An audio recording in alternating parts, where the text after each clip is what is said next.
Hello everyone, welcome back to my channel. আজ আমি আপনাদের সাথে ডিমের একটা রেসিপি শেয়ার করব। নারকেলের দুধ দিয়ে ডিম। অল্প কিছু উপকরণ দিয়ে এই রেসিপিটি তৈরি করে নেওয়া যায়, আর এর স্বাদ হয় অসাধারণ।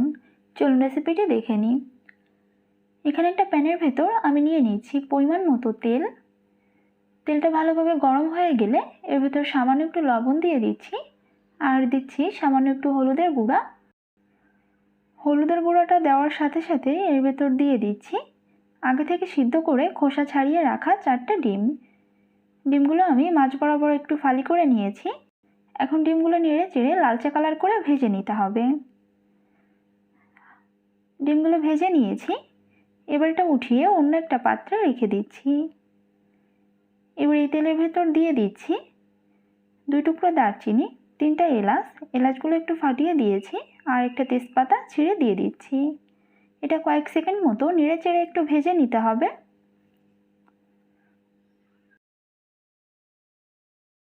দিয়ে দিচ্ছি আগে থেকে কেটে রাখা আলু। এখানে 2টো মাঝারি সাইজের আলু নিয়েছি। আলুটা নেড়ে চেড়ে কিছুক্ষণ ভেজে নেব।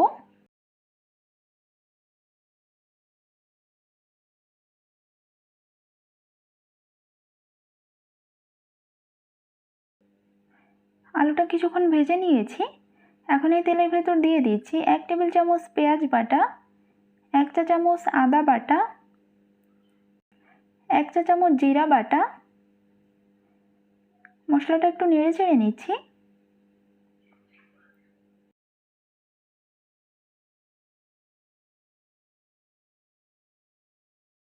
মশলাটা একটু ভেজে নিয়েছি। এখন এর ভেতর দিয়ে দিচ্ছি 6-7টা শুকনো মরিচ বাটা। অল্প করে একটু জল দিয়ে দিচ্ছি যাতে মশলাটা পুড়ে না যায়। দিচ্ছি 1/2 চা চামচ হলুদের গুঁড়া, পরিমাণ মতো লবণ। লো আঁচে মশলাটা নেড়ে চেড়ে ভালোভাবে কষিয়ে নিতে হবে।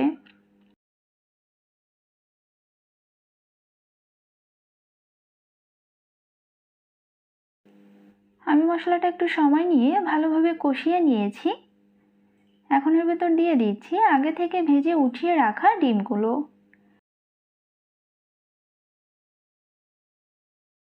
ডিমগুলো দিয়ে মশলার সাথে নেড়ে চেড়ে ভালোভাবে মিশিয়ে নিচ্ছি।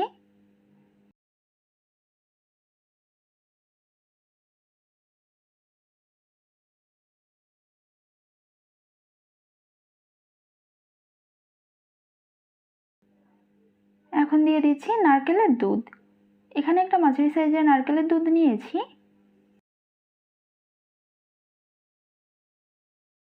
এই সব কিছু নেড়ে চেড়ে ভালোভাবে মিশিয়ে নিচ্ছি।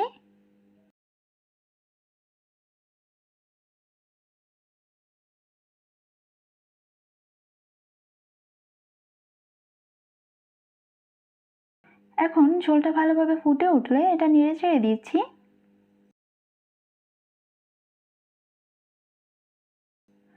মিডিয়াম আঁচে এটা ঢাকনা দিয়ে রান্না করব 5 থেকে 6 মিনিট।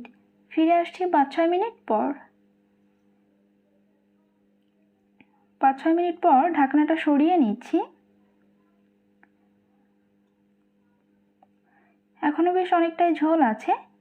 চুলা জালটা একটু বাড়িয়ে দিয়ে ঝোলটা আমি আর একটু টানিয়ে নেব।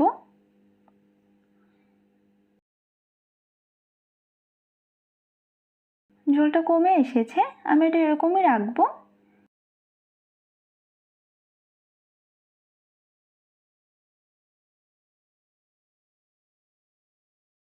দিয়ে দিচ্ছি 1 চা চামচ গরম মশলা গুঁড়া,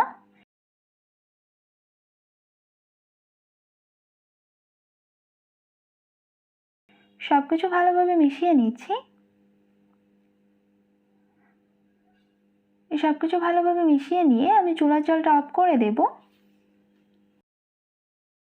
এটা এরকম একটু ঝোল কম রাখলে এটা খেতে বেশি ভালো লাগে।